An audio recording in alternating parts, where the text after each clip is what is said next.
Si ta dua Jezusin sot më shumë se sa dje?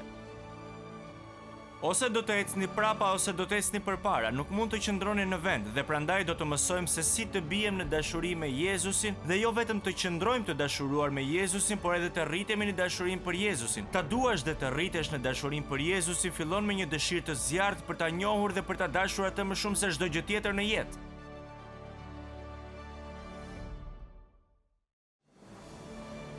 Intimiteti, në kuptimin e tij të thellë, ndodh kur një njeri lidhet me një njeri tjetër në një nivel emocional, në një nivel intelektual, me interesa të përbashkëta. Intimiteti është një lidhje e shpirtit me shpirtin. Është një lidhje e frymës me frymën, është një lidhje e zemrës me zemrën. Është një lidhje mes dy individëve që e duan Jezusin dhe njëri tjetrin. Dhe prandaj, mungesa e një intimiteti të pastër është shkaku i lloj-lloj problemesh në kulturën e kohës tonë. Është një shkak për ndarjen e martesës, është një shkak për shterimin e krishterë. Shumë shpesh është shkaku i ndjesisë së izolimit. Është arsyeja e mungesës së përkushtimit që e shohim kudo përreth nesh sot. Unë gjithmonë shkoj te thelbi, prandaj më lejoni që edhe sot të shkoj te thelbi. Në kulturën tonë të rënë, të vështirë, të ashpër dhe egoiste, intimiteti është bërë një art i harruar. Është e trishtueshme, por është e vërtet. Por ka edhe më shumë. Për shkak se intimiteti është një proces, nuk është diçka që e gatuani në mikrovalë, por është një proces. Duhet kohë për të ndërtuar intimitet. Intimiteti nuk mund të ndodhë brenda natës. Intimiteti kërkon investim të kohës. Dhe për shkak të kësaj, shumë pak njerëz e kuptojnë pa le më që të ndërtojnë intimitet. Pse është kaq i rrallë intimiteti i vërtet në kohën tonë? Sepse, sipas analizave të fundit, ndërkohë që intimiteti kërkon kohë, investim të kohës, gjithashtu kërkon edhe besim. Besim. Duhet të ketë besim reciprok. Kur besimi thyhet, intimiteti shkatërohet. Kur besimi tradhëtohet, intimiteti bëhet i vështirë. Intimiteti mes një burri dhe një gruaje në nivelin e tij më të lartë, ndodh kur që të dy në mënyrë absolute, në mënyrë të qartë, i besojnë plotësisht njëri tjetrit. Mund të dëgjoj një amen? Dhe kur besimi sundon në mënyrë të plotë, në një martesë mes një burri dhe një gruaje, zemrat i kanë të hapura ndaj njëri tjetrit, mendjet i kanë të hapura ndaj njëri tjetrit, thellësia e ndjenjave të tyre është e hapur ndaj njëri tjetrit. Kur besimi mbizotron në një marrëdhënie, ajo është e lirë nga frika dhe ankthi. Besimi është guri i themelit të intimitetit. Çfarë do të thotë kjo? Do të thotë se intimiteti me një person tjetër ndodh kur ju guxoni që të jeni vetvetja me atë person. Një mik intim është një mik i cili kur ju bëni ndonjë budallallëk, nuk ju a kujton këtë, por ju bën që ta harroni këtë. Prandaj intimiteti, që është i ndërtuar mbi besimin, kërkon kohë të krijohet, dhe besimi duhet të jetë pjesë. Jo para shumë kohësh kam lexuar për një njeri shumë të pasur. Shumë prej tyre thonë se nuk mund të kenë miq intim, sepse nuk e dinë në të vërtetë nëse këta janë bërë miq me ta për shkak të asaj që ata janë apo për shkak të parave. Goxha jetë e bukur, Goxha jetë e bukur. Por sot dua që t'ju tregoj pak për më të pasurin e të pasurve, që do të jetë mik me ju. Për më të pasurin e të pasurve, që di gjithçka për ju, ai di gjithçka për motivet tuaja, nëse ato janë të pastra ose jo, nëse janë të përzierë apo jo. Ai di gjithçka për motivet tuaja, por megjithatë ai ju do. Dhe ai dëshiron që ju të keni një intimitet të plot me të. Dua t'ju tregoj për më të pasurin, për të pasurin e të pasurve, i cili nuk do t'ju refuzoj kur. Ai nuk do t'ju refuzoj kur. Ai gjithmonë do t'ju falë kur ju rrëfeheni. Ai gjithmonë do t'ju pranoj kur ju ktheheni tek ai. Ai gjithmonë do t'ju mirëpres me krahët e hapura kur ju riktheheni tek ai. Dhe për shkak të kësaj, ju e dini që ai në zemër ka interesin tuaj më të mirë. Kemi edhe një tjetër problem të madh me intimitetin përpara se të kaloj te mesazhi. Ka disa njerëz, faleminderit Perëndis që nuk janë edhe aq shumë, por ka disa që thellë nuk mund të jenë vetvetja me të tjerët. Thjesht nuk mund të jenë dot vetvetja. Ata gjithmonë kanë të vendosur një maskë dhe shumica në jetës e kanë jetuar në një skenë duke aktruar. Pse? Sepse ata mendojnë se nëse do të tregojnë të sinqert për atë që janë, njerëzit do t'i refuzojnë. Ata mendojnë se nëse njerëzit do t'a dinin vërtet se si janë, do t'i shpërfillin. Ose nëse njerëzit do t'a dinin, nëse njerëzit do t'i njihnin në mënyrë intime, nuk do donin të kishin të bënin me ta. Për gjatë viteve, kam dëgjuar njerëz të thonë, nuk mund t'ja zbuloj njerëzve atë që jam në të vërtet. Nëse do të më njihnin vërtet, nuk do donin të kishin të bënin me mua. Por tragedia e gjithë tragedive.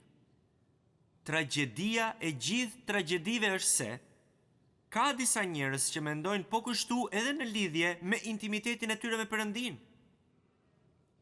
Sepse në mënyrë të gabuar mendojnë se nëse i tregojnë çdo gjë Perëndis, ai do t'i refuzojë. Mendoni për këtë. Dhe prandaj e kalojnë gjithë jetën e tyre të krishterë, kanë fjalën për të krishterët, e kalojnë jetën e tyre të krishterë duke besuar në mendjen e tyre që Jezusi vdiq për ta. Në mendjen e tyre ata besojnë se janë të shpëtuar me anë të hirit. Në mendjen e tyre ata dinë shumë gjëra për Jezusin. Në mendjen e tyre ata besojnë se Perëndia është i mirë, sidomos kur ai u përgjigjet lutjeve të tyre. Në mendjet e tyre ata janë të aftë të shquajnë disa të vërteta biblike. Në mendjen e tyre e dinë doktrinën e saktë biblike, madje edhe mund ta japin mësim. Më dëgjoni mua pak. Ata mund t'i kenë të gjitha këto, por ata nuk kanë një intimitet të vërtet me Jezusin. Dhe prandaj, kur nuk rriten në dashurinë e tyre për Jezusin. Nuk rriten në dashurinë e tyre për Jezusin. Unë dua të ndaj me ju se si ta doni Jezusin me gjithë zemrën tuaj. Me gjithë zemrën tuaj. Çfarë është zemra? E dini që njerëzit mësohen ta bëjnë këtë shenjë me duar? E keni parë këtë? E bëjnë këtë për macet edhe për qend. Për skuadrat e futbollit, për lloj gjërash. E di që njerëzit që na dëgjojnë nga radio po pyesin çfarë po bën ai. Po bëj me duar shenjën e zemrës. Por zemra është më shumë se kaq. Zemra është më shumë se sa ajo që shihni në për kartolinat për Shën Valentin. E dini? Në shkrimin e shenjtë, zemra është qendra e personalitetit tuaj. Në shkrimin e shenjtë, kur përdoret fjala zemër, nënkupton bërthamën e qenjes tuaj. Kjo është arsyeja pse u themi njerëzve që ta pranojnë Jezusin në zemrën e tyre. Dhe shpesh kur fëmijët i kemi të vegjël ata na thon ku është Jezusi dhe tregojnë zemrën, ai është në zemrën time. Por zemra është më shumë se ai muskuli që pompon gjak në trupin tuaj. Kur ne themi që e pranojmë Jezusin në zemrën tonë, nënkuptojmë që ta lëm atë të banojë në vetë qendrën e jetës tonë, ta lëm atë të banojë në vetë qendrën e qenies tonë, ta lëm atë të banojë për të qenë fokusi i jetës tonë. Prandaj, si mund ta dua dikë lemën pastaj Perëndin me gjithë zemrën time? jam i lumtur që pyetet. S'duhet ju shpëtoj kjo. Sepse nuk mund t'i biem rrotull kësaj. Nuk mund t'i biem për shkurt. Nëse dikush ju thot se ka rrugë të shkurtër për këtë që do t'ju them, nuk po ju thon të vërtetën. Nuk mund t'i vini rrotull. Nuk mund ta doni dikë, le më pastaj Perëndin, me gjithë zemrën tuaj, pa kaluar kohë në prani të tij. Kjo gjë kërkon kohë. Më dëgjoni mua. Nuk mund ta doni dikë tjetër duke patur informacionet e dorës së dytë për atë njeri. Jo vetëm që është e vështirë, por është e pamundur. Dikush mund të më thot, Michael, ti nuk e kupton. Unë lutem gjithë ditën. Unë Jezusi është në mendjen time gjithë ditën. Jam vazhdimisht në makinë duke u lutur, jam në zyrë duke u lutur, jam duke u lutur gjithë kohës. Kjo është fantastike. Mos ndaloni. Por më dëgjoni pak. Duke i dërguar mesazhe gjithë ditën dikujt, nuk do të mund ta njihni atë person. Pa lem më ta doni atë. Duke i dërguar vazhdimisht emaile dikujt apo mesazhe dikujt, nuk mund të krijoni intimitet me atë person. Pse? Sepse intimiteti nuk mund të krijohet kur vazhdimisht jeni vetëm ju duke folur gjithë kohës. Nuk mund t'i bini rrotull kësaj, të dashur. Nuk mund t'i bini rrotull. Ne mund të bëjmë lloj marifetesh, lojra me kokën tonë, por nuk mund t'i bijmë rrotull kësaj. Duhet të kalojmë kohë në qetësi dhe të dëgjojmë. Më dëgjoni me kujdes. Dua që t'ju them diçka dhe për këtë e kam marrë lejen e tij. Kur Jonatani ishte rreth 8, 9 ose 10 vjeç në këtë moshë, studioja ime në shtëpinë ku jetonim ishte në Bodrum dhe jo shumë njerëz shkonin aty, veçse nëse ju nevojite diçka apo doni diçka, sepse aty ishte studioja ime. Dhe kështu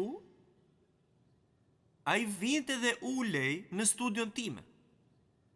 Unë isha duke lexuar, duke shkruar dhe duke studiuar, lutesha dhe ndaloja her pas here, kurse ai qëndronte i ulur aty në qetësi. Një baba tipik. Jo me ndonjë dyshim, por pyetje që të vinë natyrshëm. Të duhet gjë? Po, kjo është pyetja e parë, të duhet gjë? Asgjë. Mund të bëj ndonjë gjë për ty? Jo. Jonatani gjithmonë ka qenë një njeri fjalë pak. Po kur ai flet shumë. Dhe qëndronte aty në qetësi, duke mos thënë asgjë. Më në fund më shkoi mendja ime e trash. Është vërtet. Më në fund më shkoi mendja ime e trash që ky fëmijë është thjesht i kënaqur të qëndrojë në prani të babait të tij. Ai nuk ka nevojë për asgjë, ai nuk do asgjë. Kjo, miqtë mi, më mësoi një mësim të madh për intimitetin me Atin tim qiellor. Kjo më mësoi se si të jem i kënaqur të ulem në qetësi në prani të tij. Jo gjithmonë, por ndonjëherë Perëndia pret. Edhe ai pret. Më keni dëgjuar ta them shumë herë këtë, ai merr kohën e tij të shtrenjtë. Derisa të qëndroj në qetësi në prani të tij. Dhe kur ai ka gjithë vëmendjen time, atëherë ai flet. Kjo nuk mund të ndodhë. Kur telefoni bie pa pushim e televizori ulërin nga ana tjetër, dhe kur mendimet tuaja ecin me 100 km/h, më kuptoni se për çfarë kam fjalën? Një nga drejtuesit e kishës Moroviane, Konti Zinzendorf, ky në fakt është grupi që e çoi John Wesley te Krishti, një njeri i perëndishëm, dha gjithçka për Jezusin, por Konti Zinzendorf ka thënë kështu në lidhje me intimitetin me Jezusin. Më dëgjoni me vëmendje, ju lutem. Ai thot, një arsye tim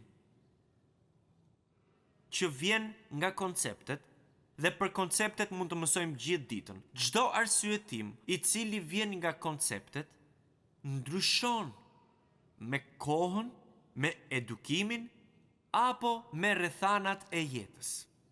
Por një arsyetim i cili vjen përmes përvojës nuk ndryshon kurrë. Nuk ndryshon kurrë. Një arsyetim i tillë bëhet gjithnjë më e mirë me kalimin e kohës dhe rrethanave. Tani vëreni këtë në zbatim për intimitetin tuaj me Zotin Jezus Krisht. Dhe që në pjesën e parë fare të kësaj serie, unë fola për mërzin, të qenit i mërzitur me ecjen e krishterë. Disa njerëz mërziten dhe vazhdimisht lëvizin nga një vend në tjetrin. Ata mërziten. Shumë njerëz mërziten në ecjen e tyre të krishterë dhe rendin pas ideve të reja, pas ideve emocionuese dhe krejt papritur, këto ide bëhen të vjetra e të ndenjura dhe pastaj ata lëvizin sërish. Ajo që dikur ishte emocionuese, bëhet e vjetër, e ndenjur dhe e mërzitshme. Por nuk është kështu me intimitetin tuaj me Jezusin, nuk është kështu me intimitetin me Atin tuaj qiellor. Sa më shumë që kaloni kohë me Jezusin, aq më shumë e njihni atë. Dhe sa më shumë që e njihni atë, aq më shumë do ta doni atë. Dhe sa më shumë që e doni atë, aq më shumë dëshironi që ta doni atë. Dhe sa më shumë që dëshironi që ta doni atë, aq më shumë dëshironi ta doni atë me gjithë zemrën tuaj. Amen, amen, amen. Tani, dëgjoni, e di që kjo nuk është vetëm përvoja ime, por është përvoja e shumë njerëzve në këtë sallë. E di këtë. Por ju lutem më dëgjoni me kujdes. Nëse nuk kaloni kohë në intimitet me Jezusin, brenda një kohe shumë të shkurtër, dashuria juaj do dobësohet e dobësohet vazhdimisht. Ju do të lëvizni duke shërbyer dhe duke bërë gjëra nga më të ndryshmet, por dashuria juaj do të zhduket. Kjo është edhe çështja që nisi gjithë këtë seri mesazhesh kur po studioja këtë letër të Jezusit për kishën e Efes. Ata po bënin gjithë gjërat e duhura, por kam diçka kundër teje, sepse dashurinë tënde të parën e le. Dhe prandaj dashuria duhet të forcohet, e të forcohet edhe jo të dobësohet gjithnjë e më shumë. Nëse ju thjesht merrni kohë dhe përqendroheni tek thellësia, tek gjatësia, tek gjerësia dhe tek lartësia e dashurisë së tij për ju, kjo do të ndes një zjarr brenda jush, pavarësisht të gjitha rrethanave në të cilat ndodheni ju. Martin Luteri, reformatori i madh, po meditonte mbi këto fjalë të shkrimit. Ai vdiq për ne, ai vdiq për ne, ai vdiq për ne. Dhe pastaj thot se janë këto dy fjalë për ne. Ai thot se këto dy fjalë duhet të shkruhen me shkronja të arta në zemrën tonë, në zemrën e çdo besimtari të krishterë. Dhe unë them që kjo meriton një amen. Sepse kjo na tregon diçka shumë të rëndësishme për shpëtimtarin tonë. Më tregon se ai na done, më tregon se ai dëshiron të bëhet mik me ne, më tregon se ai kërkon intimitet me të gjithë ne, më tregon se ai dëshiron që ne të kemi intimitet me të. Të dashur, arsyeja sepse ne mund ta duam Perëndin me gjithë zemrën tonë është se ne mund t'i besojmë atij. Ne mund t'i besojmë atij, sepse ai e ka treguar dashurinë e tij për ne, duke paguar borxhin tim të përjetshëm dhe borxhin tuaj të përjetshëm. Presidenti Eisenhower, kur ishte komandanti i forcave aleate, bëri një deklaratë që askush nuk mund ta harrojë kurrë. Ai tha, nuk ka fitore pa paguar një çmim. Nuk ka fitore pa paguar një çmim. Mund ta modifikoj këtë dhe të them se nuk mund të ketë intimitet me Jezusin pa i besuar atij plotësisht dhe pa investuar kohë. Të gjithë ata të ashtu quajtur ekspertë të sjelljes njerëzore na kanë thënë për vite që fëmijët përvetsojnë shumë nga sjellja, karakteristikat dhe tiparet e prindërve të tyre. Dhe shpeshherë dëgjojmë njerëz të thonë, po ajo është si nëna e vet, ai është si baba i vet. thellë ata na thonë se çdo djalë kërkon që të bëhet si babai i tij. Dhe sa më shumë që të njihet me babain e tij, sa më shumë kohë që të kaloj me babain e tij, sa më shumë që flet me babain e tij, aq më shumë do t'i ngjaj babait të tij. Mund t'ju them me siguri të plot se funksionon në të njëjtën mënyrë edhe me babain tuaj qiellor. Me babain tuaj qiellor. Miqtë mi të dashur, funksionon në të njëjtën mënyrë, sa më shumë që të njiheni me atin tuaj qiellor, sa më shumë kohë të kaloni me atin tuaj qiellor, aq më shumë do t'i ngjani atit tuaj qiellor. Të dashur, tani më dëgjoni me kujdes, po vi drejt përfundimit tani. E di pa pikën e dyshimit, ashtu siç e di që po qëndroj përpara jush sot, që ati im qiellor ndihet në një mënyrë shumë herë më madhështore për fëmijët e tij që duan të kalojnë kohë me të në praninë e tij. Ai gjen kënaqësi të thot engjëjve: shikojeni pak atë, ajo është vajza ime dhe po kalon kohë me mua. Shikojeni pak atë, ai është biri im, ai gjen kënaqësi duke kaluar kohë me mua. Ajo kërkon që të kaloj kohë në praninë time, në fjalën time. Ai po kërkon intimitet me mua. Ajo po kërkon dhe po i përgjigjet intimitetit, po i përgjigjet ftesës që po i bëj unë. Ai ose ajo më do mua me gjithë zemrën e saj ose të tij. Nëse fëmijët e Perëndis do ta bënin këtë, nuk kemi pse të lutemi për një rizgjim, sepse ne bëhemi rizgjimi. Nëse nuk e keni bërë këtë, filloni ta bëni. Filloni sot, filloni nesër, filloni diku. Dhe vazhdoni ta bëni për një javë. Dhe shikoni se çfarë gjëra është mrekullueshme do bëj Perëndia në ju dhe përmes jush. Asnjëri prej nesh nuk është aq i zënë sa të mos ketë kohë të kaloj me Jezusin. Në mënyrë që dashuria jonë për të rritet në mënyrë progresive.